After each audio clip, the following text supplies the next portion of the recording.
Good morning or good afternoon, everybody. Welcome. This is the Vaccine Mandate Update and Tools for Compliance webinar.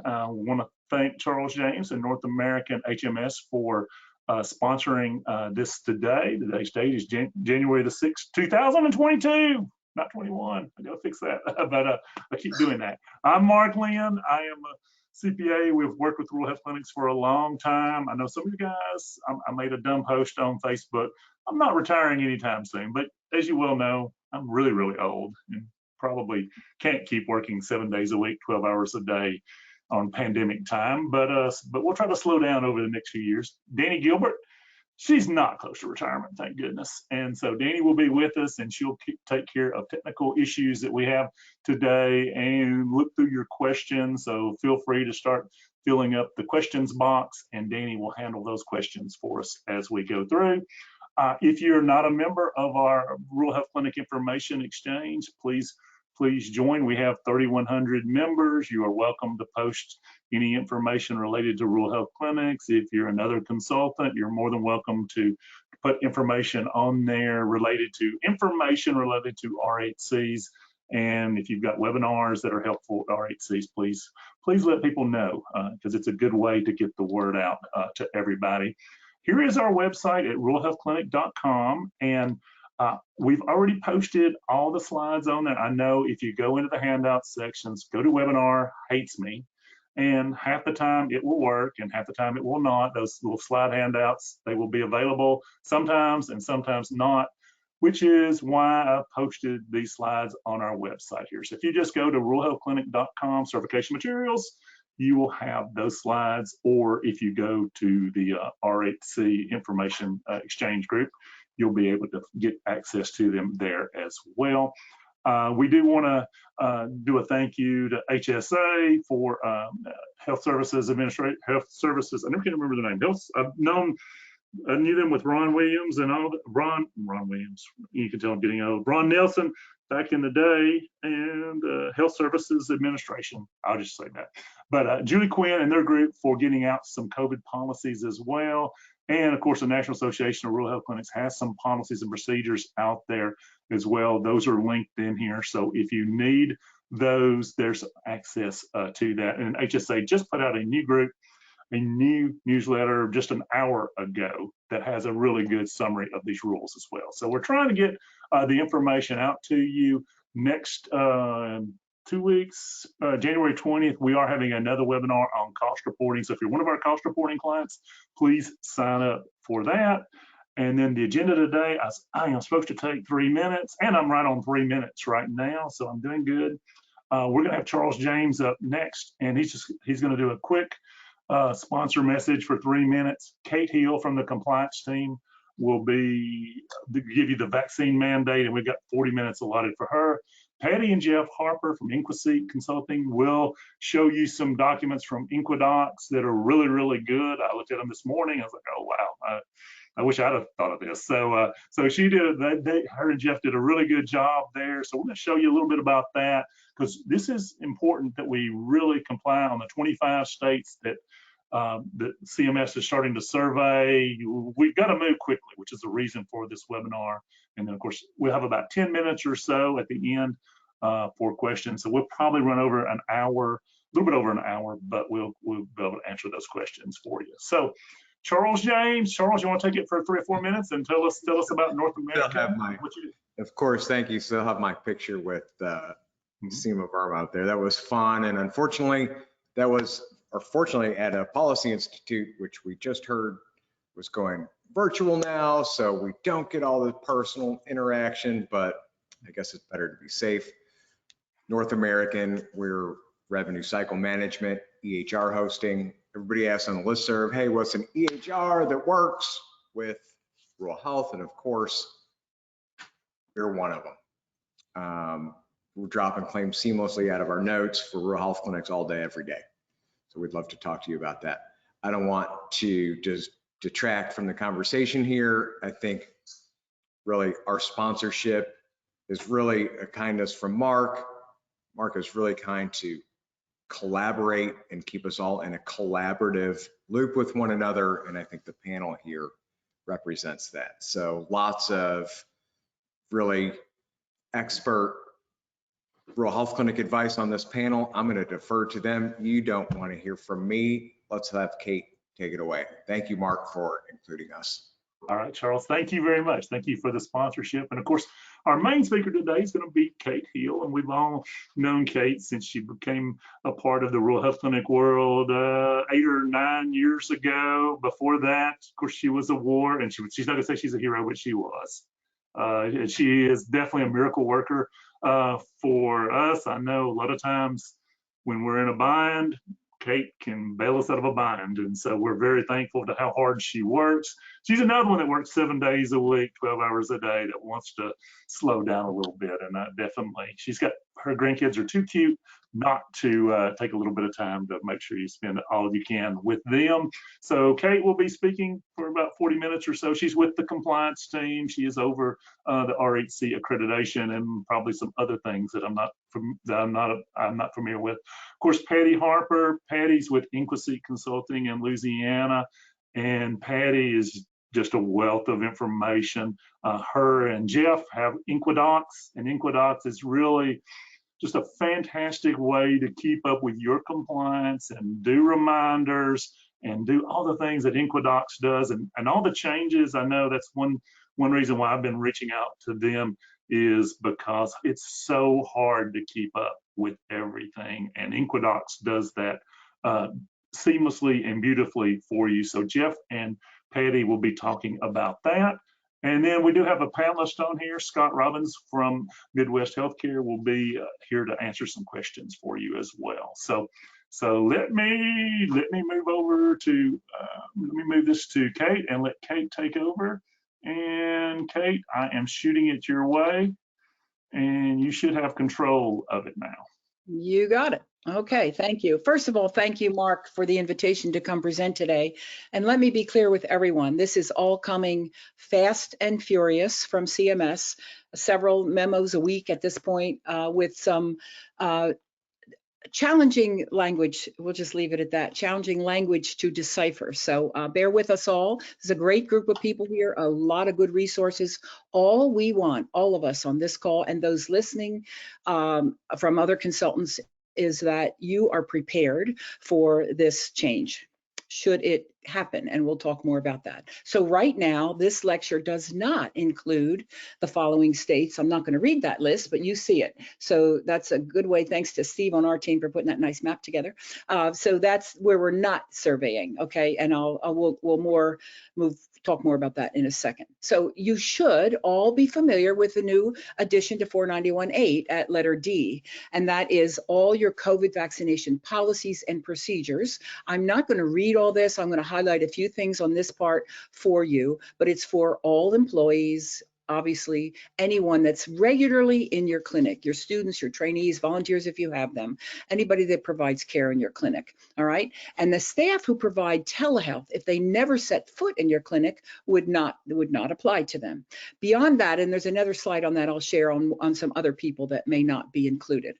So your policies must ensure that all staff have received at a minimum a single dose COVID vaccine or the first dose of a primary vaccination series, depending on which they're getting, all right? So we're gonna start with that. And then a process for ensuring that you follow nationally recognized infection prevention control guidelines. So you can go to CDC. You've been doing this for 2 years. You need to have it in a policy by January 27th. And we're gonna talk a lot about dates today, but that's really very important that you're ready. You must have a process for tracking and documenting the status of all your staff. I'm going to recommend a nice spreadsheet for you for that.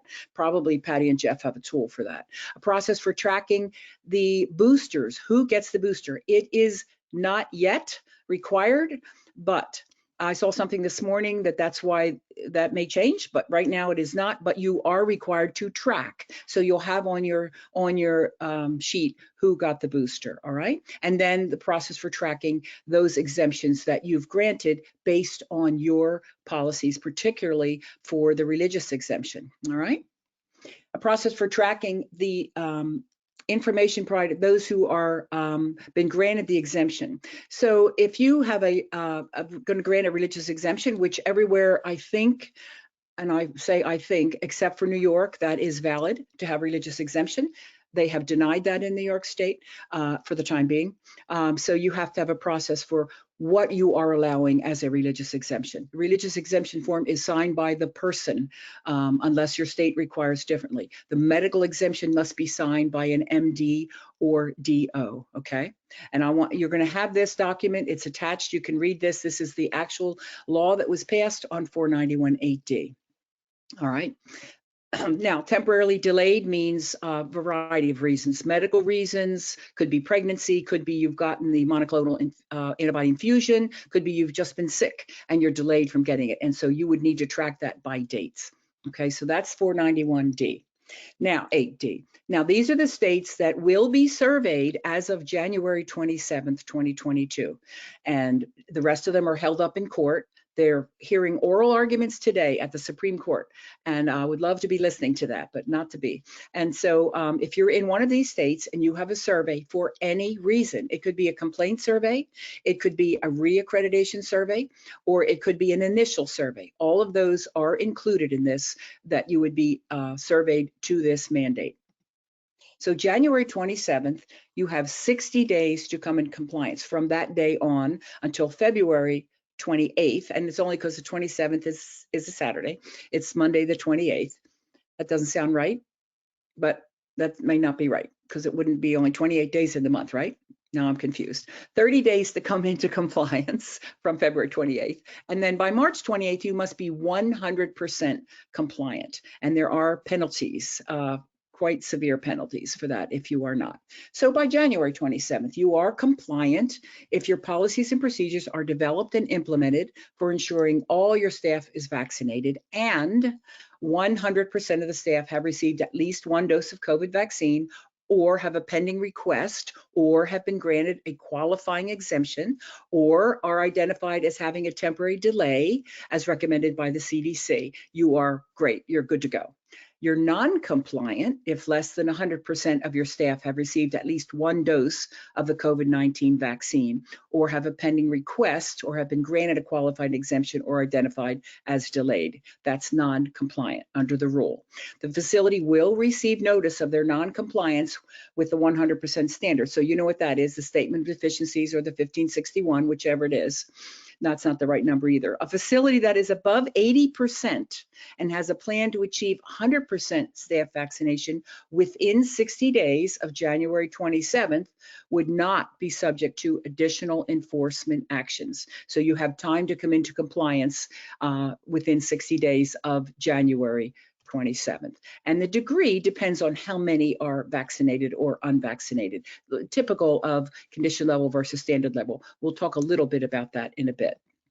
Now, by February 28th, you have to have policies and procedures developed and implemented for all staff, regardless of responsibility or resident contact, are vaccinated for COVID-19, including all required components of the policy procedures below, and 100% of the staff have received the doses necessary. So your policies are good and you're 100% compliant, same as before. You're good, you're 100% compliant, no deficiency. You're non-compliant if less than 100% of the staff have received at least one dose, and I won't read the same rules again. And you only have 30 days to come into compliance. This is where it got a little confusing. So you have 60 days from January 27th. So you see where this is going. By March, you are 100% vaccinated to be in compliance, all right? So remember that. So depending on when your survey is on the timelines here, the end goal is 100% vaccination by March 28th. So by March 28th, 2022, facilities failing to maintain compliance with the 100% standard may be subject to enforcement action. Within 90 days or thereafter of the issuance of the memo, which was last month, facilities failing to maintain compliance may be subjected to enforcement actions, okay? This does not allow for the 14-day waiting period. This is 100% by March 28th. So that'll play into play early on, but not as of March 28th. So they have to all be done, the second dose, by March 28th. So the policies must be implemented within 30 days of January 27th. by January 27th, excuse me, of the publication of this regulation. That's when we have to have it done. You must have a process for ensuring all staff have received at least a single dose. All right, we've got that for sure. The policy must ensure those staff who are not fully vaccinated or have been granted an exemption or have a temporary delay are intended to mitigate, have additional precautions. So this piece right here is from Appendix M, which is new. That's the COVID guidance for this regulation. So it depends on who's surveying you. If your states, I don't know how much they're going to go into the appendices, you know that from Appendix G and Appendix Z. So this is Appendix M, and I think Mark has that for you attached for you to have that. So you're going to have a policy on how you can keep your staff safe and your patients safe with those that are exempted or have not been able to be vaccinated. So what does your policy look like? That's what we're going to look at. I know. What are you doing to prevent that? You can reassign staff who have not completed their vaccination series to non-patient care areas, not easily done in a rural health clinic. You can require staff who have not completed their primary vaccination series to follow additional CDC recommended precautions, distancing, restricted areas, staff meeting rooms, kitchen, whatever. You can require at least weekly testing for exempted staff. Now that's going to be a challenge because testing is so hard to come by, and for staff who have not completed their vaccination series. Or you can require N95 masks for unvaccinated staff who have an exemption. So it's all about your policy. What does your policy say you're going to do to keep your patients and the rest of your staff safe? And that's really what it comes down to. You must track each member's vaccination status, any staff member who has obtained a booster, the staff who have been granted an exemption and what type of exemption, and the staff for whom must be delayed. So that's your tracking, and that I would seriously recommend a spreadsheet to track all these things to keep it easy. Facilities that employ contract staff who work full-time telework, so they never set foot in the clinic, this does not apply, all right? So these individuals may be subject to other rules, particularly the OSHA, depending how that turns out. Facilities have the flexibility to use any tracking tool they like, just have to have evidence for the surveyor to review. Additionally, facilities tracking mechanisms should clearly identify the staff's role, assigned work area, how they interact with patients. Most rural health clinics, this is pretty tight area, so I really wouldn't think that would come into play too much. Now, all RHCs achieve that 100% for their staff through the development of the policy to address vaccination. There may be infrequent services and tasks performed in a clinic that is a one-off kind of thing. If you're cleaning people come in at 10 o'clock at night and they're never interact with the patient or the staff, I would think that would be excluded. Here the government uses the example of an elevator inspector who comes in and out and verifies that your elevator is functioning properly, and they would be exempt. You're going to have to decide the frequency of presence, the services provided in your clinic to keep your patients and staff safe. So I think that would be in your policy. You must have a process by which staff may request an exemption. That's required. So that is one way or another, except New York on the religious. This process should clearly identify how an exemption is requested, to whom the request must be made, and a process for collecting and evaluating such requests, including your tracking and secure documentation of information. Obviously, all this is HIPAA compliant all the way, all these documents for sure. Staff who are unable to furnish proper exemption documentation must be vaccinated, or the facility must follow the actions for unvaccinated staff. And what is your policy going to say if there is a refusal to vaccinate without an exemption? And that's where it gets tough. And so there is one thing I saw, and I'll share that in a minute on another slide. Now, for the medical exemptions, this is really pretty well defined. It's on the vial, it's at the CDC. There's a website there, the summary document for interim clinical considerations for use of the vaccine. In general, a history of severe allergic reactions after a previous dose, an anaphylactic reaction would allow that person. But you must, in your documentation, specify which authorized vaccine is clinically contraindicated for the staff member. and the recognized clinical reasons for the contraindication. So this is done by an MD or DO. So that would be well spelled out in your policy. What are we recognizing? Or we're recognizing those listed on the CDC website, something like that to cover yourselves. A staff member who requests a medical exemption from vaccination must provide documentation signed and dated by a licensed practitioner. And it seems silly that it's in the law, but it does say it can't be the doctor asking for the exemption to sign his own paper. It's got to be somebody else. That makes sense to me. Must have a process to track and secure the documentation of that status of those who is temporarily delayed. So you would know, for instance, I had the monoclonal antibody and I can't get a vaccination, a booster, that would be for 90 days. So that kind of thing. You would know the date I had that, and then when I would be eligible to get that booster, and that would be required in that case. Well, the booster is not required yet, but if it was vaccination status that was altered. In addition to medical contraindications, CDC recommends a temporary delay in administering the vaccination due to clinical precautions and considerations such as acute illness, and again, the monoclonal antibodies or the plasma for the COVID-19 treatment. For non-medical exemptions, such as religious exemptions, we direct you to the Equal Employment Opportunity Commission, EEOC, Compliance Manual on Religious Discriminations. I will add, there are documents on the NARC website. We urge you to go there and pull those down and see what that looks like. Surveyors are not, hear me well here, are not to evaluate your religious exemption process. You just need to have a process. We're not going to say, oh, that's not good. No. We look at the process, we're going to look at the sheet of paper signed by the individual and that the exemption has been granted. So put that sheet together. They are also on the NARC website, not the rationale. This is from CMS, that note. So that would be applied to accreditors and to the state surveyors. All right, we're just verifying that you did it by your policy. Now, while accommodations could be appropriate under certain limited circumstances, no accommodation is provided for staff that is not legally required. For individual staff members that have valid reasons for exemptions, facility can address those individually. An example of an accommodation for an unvaccinated employee with a qualified exemption could include the testing. I mentioned that already. Staff who have been granted an exemption should adhere to national infection prevention and control standards. So what are you doing? What have you been doing? You have been keeping your patients and staff safe for 2 years, almost to the day here, pretty close. And so what have you been following? You should have that in your COVID process policies anyway. So it's just going to be another piece of it in this one. For staff that are not fully vaccinated, you must develop a contingency plan for that staff.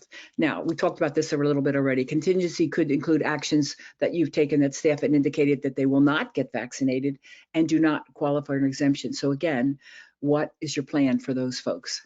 Facilities should prioritize contingency plans for those staff that obtain no doses of any vaccine. And the plan should also indicate what action you'll take if the deadline is not met. So this is where it gets challenging, to say the least. Survey procedures. Surveyors will select a sample of staff based on current staff sample selection guidelines. So the states, the compliance team have guidelines on what our sampling looks like. And so we'll follow those same ones for your clinics. Surveyors should also examine the documentation of each staff identified. So if you choose 10 people to sample, then we're going to look at the direct care staff, the contracted staff, or the direct care staff with an exemption. And we're going to look at proof, such as a vaccination record card, documentation of the vaccination from a healthcare provider. We're finding with the provider-based clinics, that's all in the health, they've been given at the hospital of your hospital, and so it's all there in the record. And then the state immunization information system if they went to the state. Conduct follow-up interviews with staff and administration if we find any discrepancies in the process to determine if any additional doses were provided. For those identified by the REC as unvaccinated, surveyors will, and again, this is information that was given to us from CMS and given to all 50 states, review RHC records, determine if they have been educated and offered vaccination. I'm going to challenge you on that one. So what does that look like in your clinic? Have you sat your staff down and discussed this probably ad nauseum at this point. And what does it look like to tell me that you've educated your staff on why they should be vaccinated? Interview staff and ask if they plan to get vaccinated, if they have declined or have a medical exemption or contraindication, a medical contraindication or religious exemption. Request to see employee record of the staff education of the RHC policy. So that's your log. Remember, if you tell your staff but you didn't write it down, it didn't happen as far as the surveyor is concerned. So you have a little log, and we discussed this new policy on COVID vaccinations, and here's the people that attended. And it's a signature page, and it's dated and what we discussed, and that'll keep you out of trouble. Observe staff providing care to determine client compliance with current standards of infection control. And of course, we've been doing that for 2 years, well, long before that, but specifically to COVID, that's been ongoing and should be easily accomplished for you. Now, for those identified as unvaccinated due to a medical contraindication, review and verify all the required documentation signed and dated by the physician or advanced practice provider, which I found interesting. We're going to get some clarification on that one, and states the specific vaccine that is contraindicated for that person. The recognized clinical reason for the contraindication with the statement recommending exemption. Be very clear on that. The statement specifically says COVID vaccine is, we're recommending exemption for this person, signed by that provider. The levels of deficiency. For instances of non-compliance identified through the survey process, the level of deficiency will be determined based on the following criteria. From 30 to 60 days, we have to be at 80% for standard level. From 60 to 90 days following issuance of the memorandum, the expected minimum will be 90%. And then from 90 days on, it's 100%. That's your March 28 days. Now, I've heard some rumors, chatter about financial penalties. They do not apply to rural health clinics. So if you're a home health agency, hospice, or a skilled nursing facility, there are civil monetary penalties. They do not apply to rural health clinics. That was already in the law for those folks long before this COVID came around. So immediate jeopardy on March 28th is when 40% or more of your staff remain unvaccinated, creating a likelihood of serious harm, or you did not meet the 100% staff vaccination rate standard, observations of non-compliant infection control practices, and one or more components of your policies and procedures were not developed or implemented. That is, if you don't know IJ, we don't see it very often in clinics. We've probably only seen it a couple in 9 years, but that's a serious offense. It is the quickest way to lose your billing number. So you see how grave this situation is by March 28th, okay? Condition level, you did not meet 100% staff vaccination rate standard, and one or more components of your policies were not developed, or 21 to 39% of your staff remain unvaccinated, creating a likelihood of serious harm. Standard level, 100% of the staff vaccinated, and all new staff have received at least 1 dose, but one or more of your policies out of whack, or perhaps your infection prevention is not working well, and did not meet the 100% staff vaccination rate, are not vaccinated, but are making a good faith effort to come into compliance. So you see, this is the way it's laid out. Now, I'm questioning the condition level as I read that again for the 22nd time today, and I'm going to get back to you on that 21 to 39%, but I cut and pasted that. So it seems odd to me that 21 to 39 is condition level and 40% is immediate jeopardy, but I will promise to send something to Mark on that after we investigate that. So then there's a plan of correction. You know how that works. You get a citation, we write a statement of deficiencies, you do a plan of correction. To clear the citation, the RHC has met the requirement of staff fully vaccinated, either by obtaining additional doses or replacing unvaccinated staff with vaccinated staff, or the combined number of staff that are vaccinated have received a single dose or all of the doses on the multi-dose meet the requirement. The staff that has received at least 1 dose must also have their 2nd dose scheduled. So that would clear the condition level. To qualify for substantial compliance, but the citation remains at standard level, you have not met the requirement of staff vaccinated, but has provided evidence of the unvaccinated staff that have obtained their 1st dose and The remainder of the unvaccinated staff are scheduled, but it's not happened yet. So it would still stand as a standard level of deficiency. Now, to clear the IJ, the plan of correction or immediate jeopardy removal plans for noncompliance should be reviewed to ensure to include the following: correcting any gaps in your facility's policies and procedures, implementation of the facility's contingency plan that should include a deadline for each unvaccinated staff to have received their first dose of a vaccine, and implementation of additional precautions to mitigate the spread by the unvaccinated staff.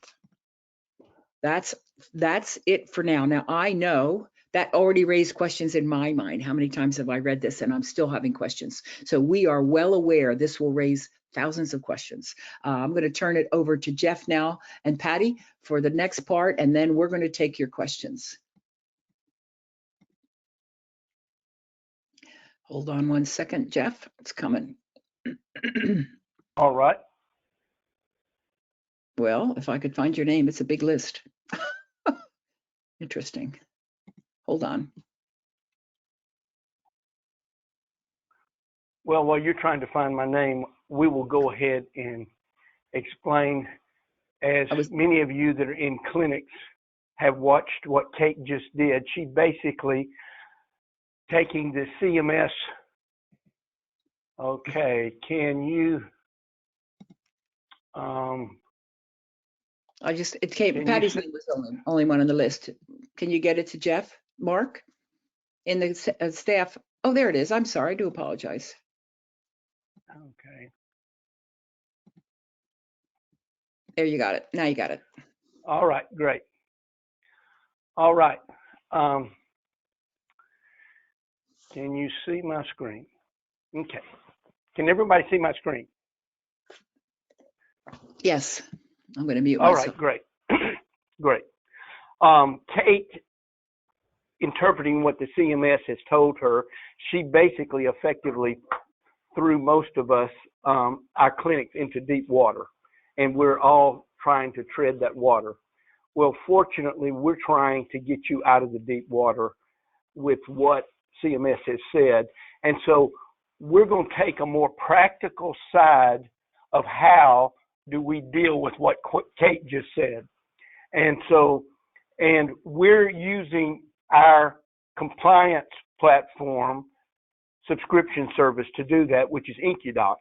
And we'll explain more, but right now we just want to help you get out of the deep water.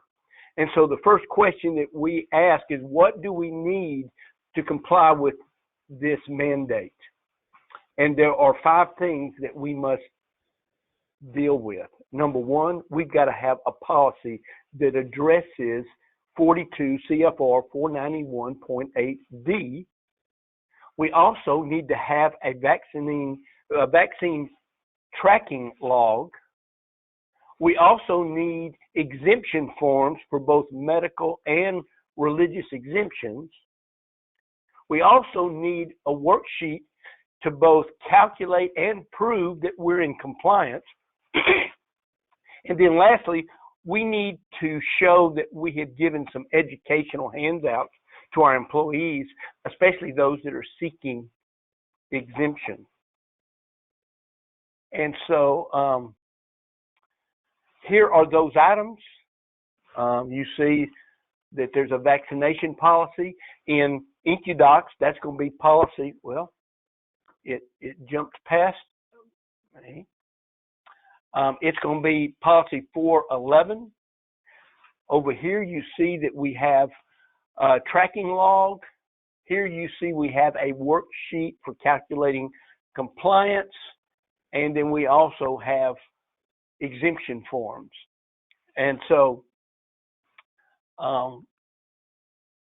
the next thing can we talk a little bit? Oh, okay, go ahead. Okay, so what are the elements that need to be in this COVID-19 vaccination policy? Well, there's 7 things that we feel like that you got to have in that policy. Vaccination accessibility and administration, verification of COVID-19 vaccine requirements for the staff, management of employee for which vaccination has been delayed, management of exemption request, accommodation, infection prevention and infection control, record keeping and tracking, and enforcement for non-compliance. These are the 7 elements that we need to have in that policy. Did you want to add to that, Patty? Well, I think after hearing Kate talk, we also need to make sure that we've got that education piece in the policy. But all I was going to say is we have chosen to put the vaccine mandate policy in our human resources section of our policies. That may not be where it best fits for you. It's going to depend on how your policies are organized now.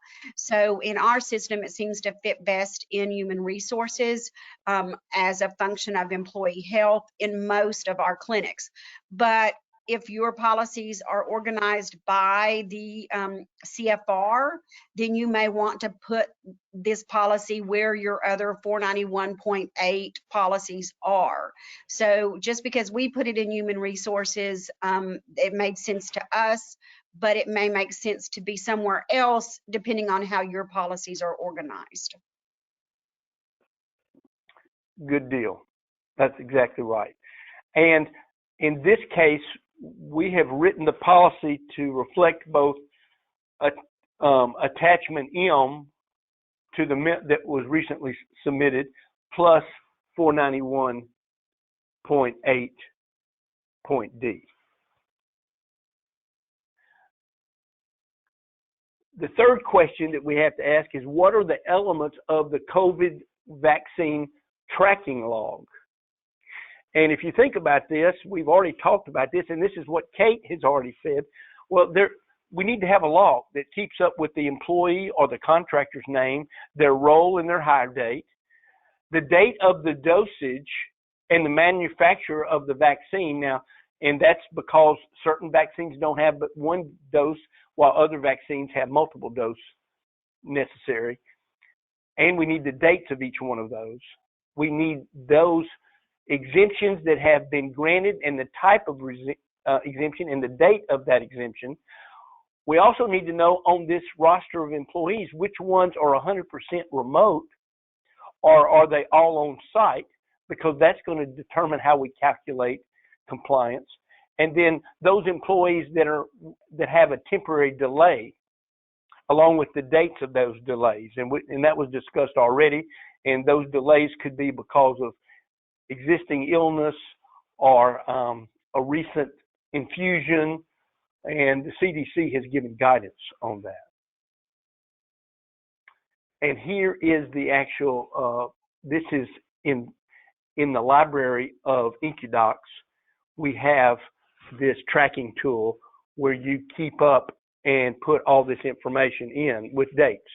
Now, this is used in conjunction with the next tool that we have, but this is the tracking tool. This is something that Kate and her staff, when they came to come to survey you, would want to see, okay, who is the person, what doses have they had, what exemptions have they requested and been approved.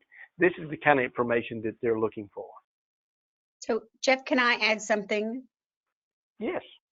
So when we go back to the log, if your nursing department, if you're a provider based within a bigger organization and your nursing department is going to be keeping up with this as a function of employee health, they may have a separate spreadsheet that they use. They may actually have software that they use to track things like hepatitis B and TB.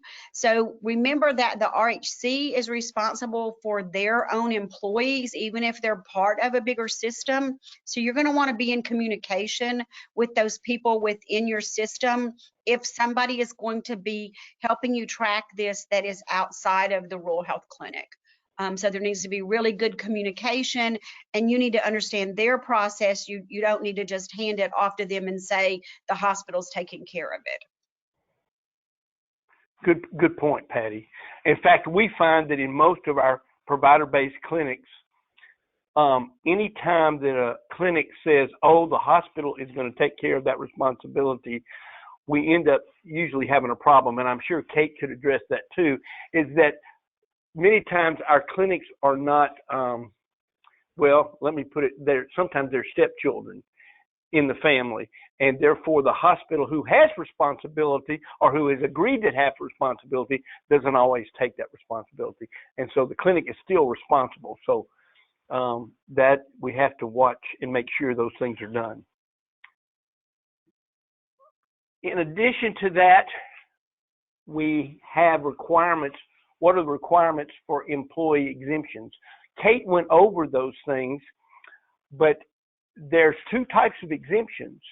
And to make sure that we're consistent and we don't communicate the wrong thing and we treat all of our employees equitably, we recommend that you have these forms, that everyone gets those forms if they choose to request an exemption. And there's a separate form in the library of InQdocs for both medical and religious exemption. And as it's already been stated, the medical has to be signed by a DO or MD, that only the employee or contractor signs the religious exemption. And once again, these are in the library under 411A and 411B. But So, go ahead, I'm sorry. Patty. We're in the same place, and so we're getting a lag, so we're not trying to talk over each other. I'm sorry. So what you need to understand too is there are steps to this. The employee requests the exemption, but the employer has to formally grant the exemption. So just having somebody hand you a request form is only part of the process. And so just understand that, somebody just can't give you a piece of paper back.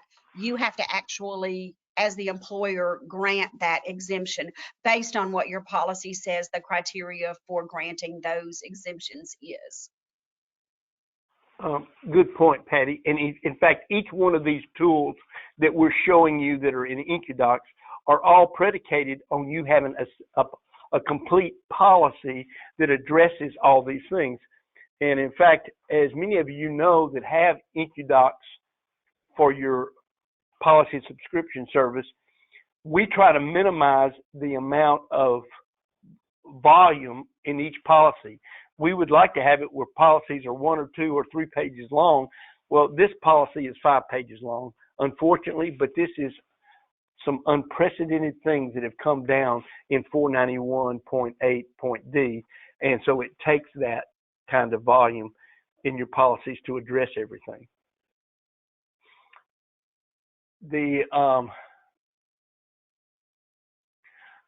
Well, then how does the clinic prove or calculate compliance?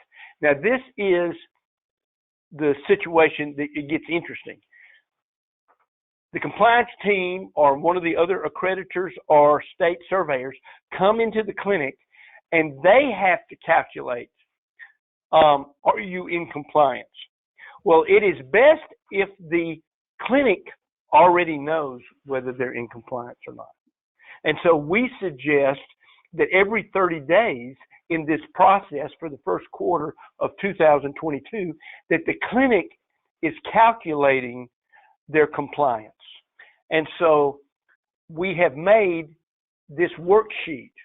Now, what this worksheet does is it simply, on the 27th of January, on the 28th of February, and on the 28th of March, these calculations need to be done.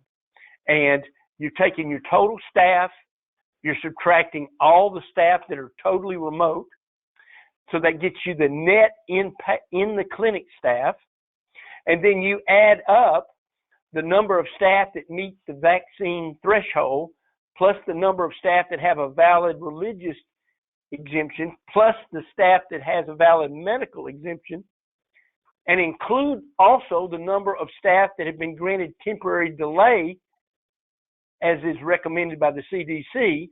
And you add those numbers together and then divide by the net staff that's in the clinic, and that gives you a percentage. And we know that the grace period, which is the first period, it needs to be 80% or higher. In the less grace period, which is what we call the February 28th time period, it needs to be 90% or higher. And then the no grace period, which is the March 28th, which it needs to be 100%. But you could use this worksheet to make that calculation. And in fact, these numbers all come from that tracking tool that we filled out. So we fill out the tracking tool, and then we take the data off that tracking tool, drop it into this worksheet, whether you're in the grace period, the less grace period, or the no grace period, and you make the calculations. I believe that when Kate and her staff are surveying, if they came to you and saw this, they would just audit your calculations and see that you followed properly, because that's what they're going to have to do, is they're going to have to do this same calculation. And so we feel like that this is also in InQdocs library. Should the clinic assist in educating their staff on the details of the two exemptions? Absolutely. To be fair, consistent, and balanced, we need to have handouts, and they should be prepared and given to each employee so that they consider their options. We don't want any employee to ever say, I didn't know, or you didn't tell me. And therefore, we think that you need to guide them or give them direction to both the EEOC and the CDC so that they can determine, especially in the exemptions, what their position is and what they should be able to do and how to do it. And therefore, also in the library, we have educational resources for the employees and the employer, which gives you the ability to go to the EEOC and see the technical assistance there, and also go to the CDC. Okay, that alarm just went off to tell me that we have now used our 15 minutes. And so without any further ado, we're going to give it back to Mark. We're going to give it to you. Okay. Thank you, Jeff, Patty, and Kate. That was amazing. You guys did a great job and made it to where we can make this manageable. I mean, it's going to be a hard thing to do because we got to do it very quickly, but I think we're going to. You've given us light at the end of the tunnel to where we can comply with this. So I appreciate that very much. It is now time for questions. Danny, if you'll start pulling those together. I'll go ahead and get started because I got some email questions yesterday. Yes? Can I just make 2 comments because I don't want to get them. Go ahead. One is I just had a read from our team that we believe the provider must be an MD or DO. We call providers NPs because they are PAs, but we think CMS wants MD or DO on the exemption, medical exemption, number 1.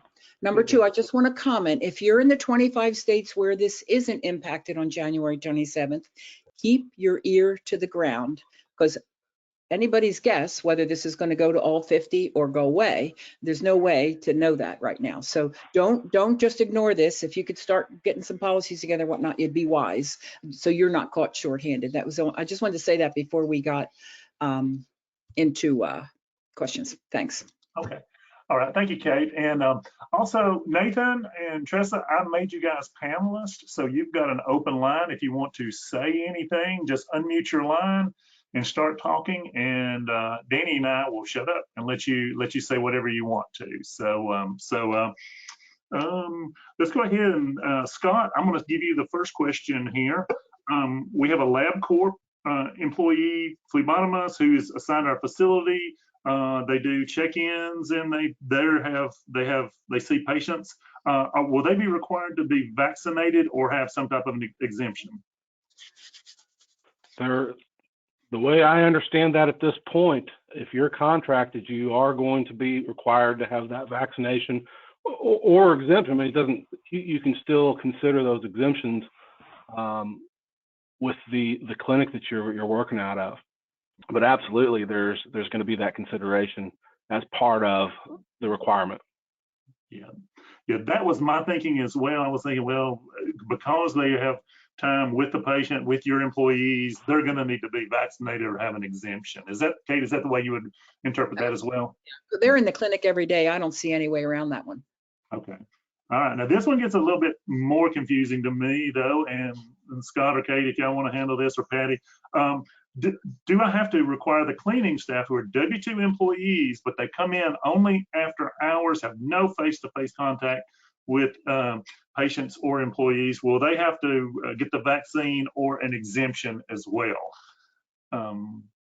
Scott, what do you think about that one? I think that you're stepping into some gray area, but I think somebody who's in there with surface contact every single day, I would feel the safe side is to put that out there to be vaccinated or exempted. But I do think there's a reasonable question if you're not in front of patients, but you're in the clinic still. Yeah. Kate, do you sort of agree with that? That was my answer that I emailed back to him, but I wanted to, because I thought the same thing. It's a good question. I'd like to hear more. Yeah. Yeah, like we have answers to that. It's your policy. You write it, and there's no contact with anybody in the clinic. They're wiping things down and leaving. I would see it one way, but it's your policy and procedure. So you decide that and put it in writing, and then you should be good. Okay. Yeah, it's a great. No question, just no question at all. Same might be applicable to like a care management nurse. A care management nurse is not in, but making calls and coordinating. Remotely making those calls, right? Pardon me? Is she remotely making those calls or in the clinic space? Yeah. So yeah, she wouldn't be applicable. I mean, yeah. And basically with where we are in this rule, I would suggest that if you have somebody that doesn't necessarily have to be in the clinic, like a care management nurse, I would have her some off-site to just make it a lot easier, because if they're not on site, we don't have to put them in this calculation.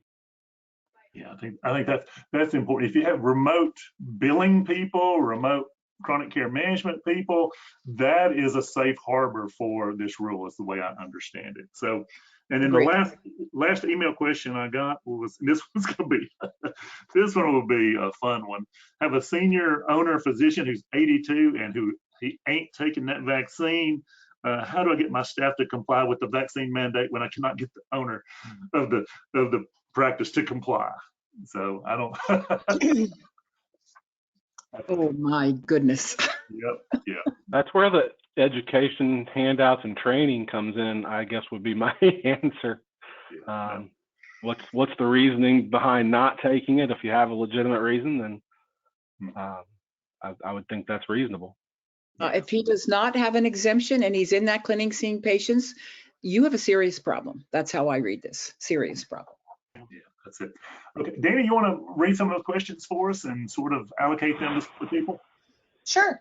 The first one is from Deb. She says, if we're fully compliant with our Oregon vaccine mandate, is there anything we need to do additionally? So it always comes down to which is the higher standard. So I'm not right on top of Oregon's rule. I know they are mandated, same as Colorado and a few other places. So if there's something more strict in this, you have to comply. Okay. And if like Florida, it recognizes immunity as an exemption. The federal government does not. So you have to go with whichever is high. If you're in Florida and you're exempted because you've got antibodies, that's not going to work if you have a state survey. Yeah, Kate, the way I would look at this would be, you are required to do these policies. So your CMS surveyor is going to come in and survey you on those policies. These policies are probably not in the Oregon law. So I would look very closely at these CMS rules and try to implement those alongside your Oregon rules, which again, I don't know the Oregon rules either, but it just seems like you're going to have to pay attention to these CMS rules. Right. It's kind of like oversight, physician oversight. Some states have rigid, some states have none. We all have to live by 491.8, whatever it is, the number. So it's the way, whichever is higher. Washington State, they don't like oversight, but they have to do it to become a rural health clinic. Okay, Dan, you got another one? Yes, sir. How do we handle new hires? Do they have to be fully vaccinated before they start? Ooh. Before they start in I think patient it care, says yes. they have to be vaccinated before they have direct patient care. Yes. March 28th, you can't hire them. Right now, you've got some leeway, but March 28th, you're not going to hire them until they're fully vaccinated, or you're going to have a problem. That's right. That's the way Yeah, it's all based on dates. It's all based on dates. dates. And- A new hire right now has a different rules than a new hire a quarter from now. Exactly. Well, and I that's think when you challenging write your you're- policy, you need to think that maybe there's going to be a different process for new hires than there is for existing employees. You know, just depending on how the workflow is within your organization, because HR is going to have that. They're going to drive that more than employee health, but everybody's going to have to collaborate. The challenge is going to become as we get into February, closer to March, when if you have to let somebody go, and you got to hire that new person that's vaccinated, or you're in the same spot you were before, and so it will be a difficult winter. Thank you. David says, I have a stellar rock star front desk check-in person. She does not see patients other than through a window. She is adamantly opposed to the vaccine. In your opinion, would an N95 mask and weekly rapid testing be an acceptable mitigation strategy to keep them employed? My heart breaks for all of you. These are such challenging times. Based on the regulation, I don't think that's going to work for her. There's no exemption. There's no vaccine. It'll work until March 28th. Yeah. And she can be part of the 10% up until March 28th. But on March 28th, we don't have any leeway unless you have an exemption. Okay. Do we need to have a physical copy of the vaccination cards with our HR files? That's right in the guidance. It says a good photo of it. Now, if they're in your hospital health employee section and they got their shot right there, you just pull up the record. But if they went elsewhere, then you have to have some proof. You have to have proof. So it's a picture of the card or the whatever copy of the card. To kind of go off that, Kate, somebody else said she had printed out staff vaccines from the state immunization registry site. Will that be sufficient? Oh, yes, absolutely, sure. Okay. If a contractor to the clinic has an exemption from his or her company, does that count for an exemption in our clinic setting? Oh, that's a good question. That's a great question. That is a great question. I'd say no. Well, you mean they have a medical or a religious exemption? Then you could honor it, I suppose. Anybody want to take a read on that? But it won't be from the clinic. The exemption will be from the other employer. The information provided might be able to lend towards it, but you're going to have your own policy and process, and you're going to have to follow that if there's any differences, but you're still going to need that information as evidence of compliance. So perhaps in our policy, we say, and I'm just winging this one, we honor the exemptions of our contractor companies or something to that effect, so you're covered. Because if they have a valid religious exemption or medical, how could you, especially the medical, how could you not honor it because they work with you?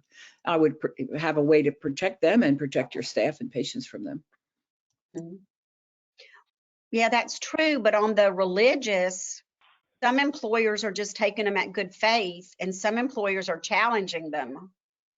So if your contractor had a different way to grant religious exemptions than you did, you'd have a rub there.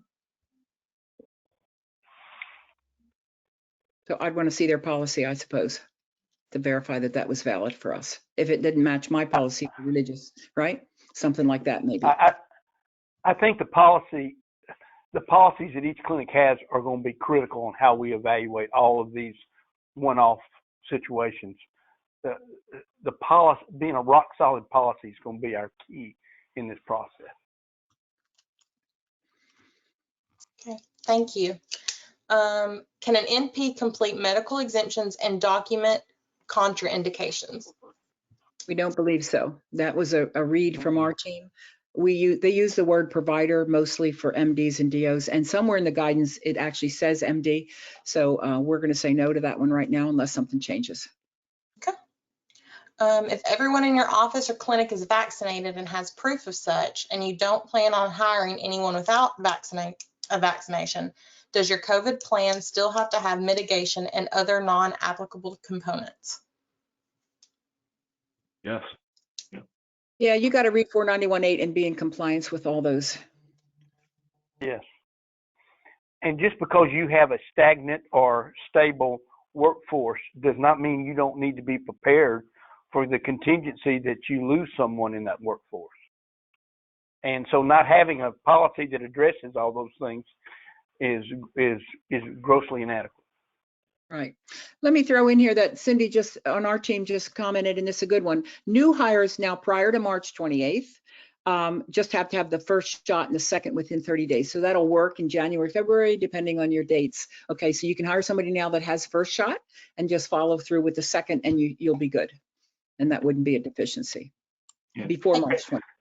Now, Kate, from our reading of this, it looks like that the first grace period you can get by with one dose of a 2-dose vaccination, but both the second and the third testing period, it takes a full dose, both doses, if it's a multi-dose vaccine.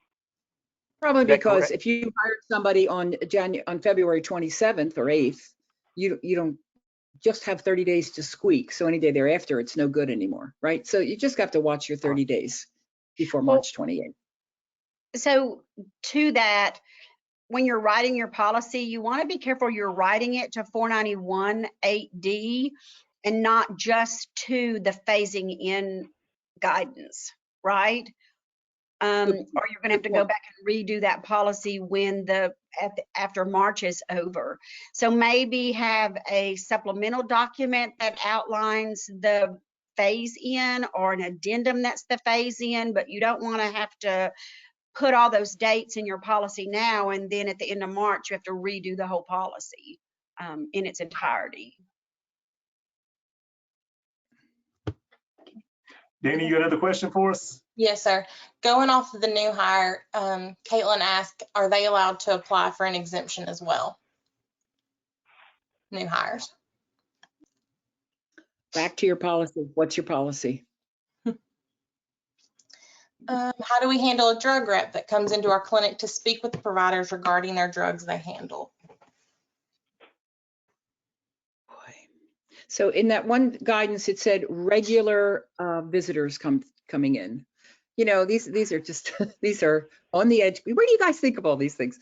Oh my goodness. You know, if you think about why this is happening to keep people safe, I'd be surprised if I haven't talked to any drug reps recently, but why the company wouldn't require it. They're drug reps, for crying out loud. It's what they do. But I don't know the answer to that. Anybody else have a read on that? I agree with you, Kate. If it's regular, I think that they have to be regular. Yeah. So vaccinated. It's your policy. Regular visits to this clinic. Do they come every 6 weeks and bring samples?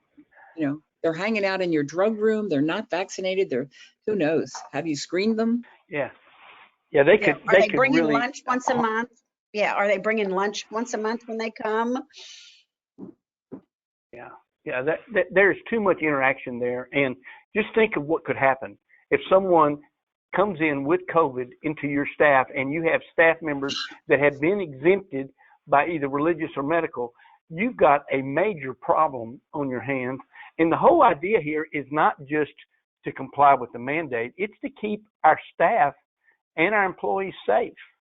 And so if I've got a guy, it seems like every time that we come into a clinic, there's a drug rep serving lunch. Well, that's how you get the attention of the doctor. You'd never get to talk to him. Yeah, or a home health person or a lab person or another vendor. But listen, even not just the exempted staff. This is the vaccinated staff. If somebody comes in and they're sick, I got COVID after a vaccine. So, you know. I did. Yeah, exactly so right. Did I. Many of us are in that state, so we would all be at risk in the clinic. So I think that kind of answers. That's right. He can drop them at the door and go. I also got sick after vaccinated and boosted, and it's been as ill as I've ever been in my life. So I'm pretty sure it kept me out of the hospital. But different question. Yep. It's true. All right, So, Dan, you got any more? Because we got to get off here pretty quick here. We're at 2:05 Eastern time, so we don't want to. One thing I didn't say earlier, for those people that have InQdocs subscription service, all of those tools that we just went over are in the library under 411A through E. And so if you're looking for those items, go to the library and they're already there. Okay. I'm sorry, I just didn't say that. No, and then I think we did have one question in there. It says, if you're not an InQdocs subscriber, which you should be, but if you're not, is there a way to get that Excel spreadsheet and maybe the other document there, the vaccine, sort of keeping up with everybody? Is there a way to get that? Mark, yeah. Piggyback on that question, because it kind of goes hand in hand, is somebody did ask, is there a cost to obtain the templates? And I guess they kind of want information on InQdocs. Well, if you email either Patty or I, we will be glad to do one of two things: give you the price of InQdocs, or even Charles, is that as far as that goes. And as far as the document itself, ask us what you want, and we'll see if what we can provide for you, because we do want to help everybody meet this requirement. Let me just say there, we as accreditors are not permitted to give you policies and templates. That's just the mandate we have. But Scott at Midwest Healthcare, if you work with them, they have policies. Julie Quinn is listening. She has a full set of policies, and Tressa is listening. So all the consultants have policies, and Mark for sure. Mark there has some. Yeah. And exemptions too, exemption forms. Everyone has those too. And in fact, HSA has a good exemption forms on both medical and religious exemptions. And they're on the NARC website as well. So don't forget that. That's an important place to go. Yeah. And I did post a link to that. So both the HSA website and the NARC website where those policies are as well. So Charles, did you say Nathan was listening? He was, but he's gone. He probably had to bail out from another meeting. All right. He made some interesting comments to me yesterday about the Supreme Court, and I don't dare quote. I'm sorry I didn't get to that earlier. That's a shame. But we just have to wait and see. He did say this: because they took the case so quickly, they don't do this where 2 weeks ago or something they signed somebody up for oral arguments at the Supreme Court. It just doesn't happen. You got to get on the docket, right? He did say because of that, he feels it should be a quick answer, but the answer will only be whether we can hold it up right now, not whether it's right or wrong, the mandate. So it's very complicated, and that's why I should have gotten him first. Sorry about that. He's far more up. I'm not up to date on the Supreme Court. Yeah. Anything else, Charles? Did you have something before we headed out? Just to say thank you for gathering us all as always, and thank you to the expert panel for your interpretations and advice. We will do our very best to keep you all posted. This is a great group of people, including those listening from the other consultants. And Mark, watch Mark's Facebook page, NARC's Facebook page, and as we get news, we'll share it for sure. Yeah. Okay. Well, thank you, Kate, Charles, Scott, Patty, Jeff, everybody. We appreciate you very much. Y'all stay safe. I think the weather is supposedly coming in. I saw where a couple of people had to leave because of snow. So stay safe. We don't want to have another Virginia situation where we're stuck in cars for 2 days. That doesn't sound like a lot of fun. All right. Well, thank y'all. Bye, everybody. Thank you. Bye, everybody. Bye.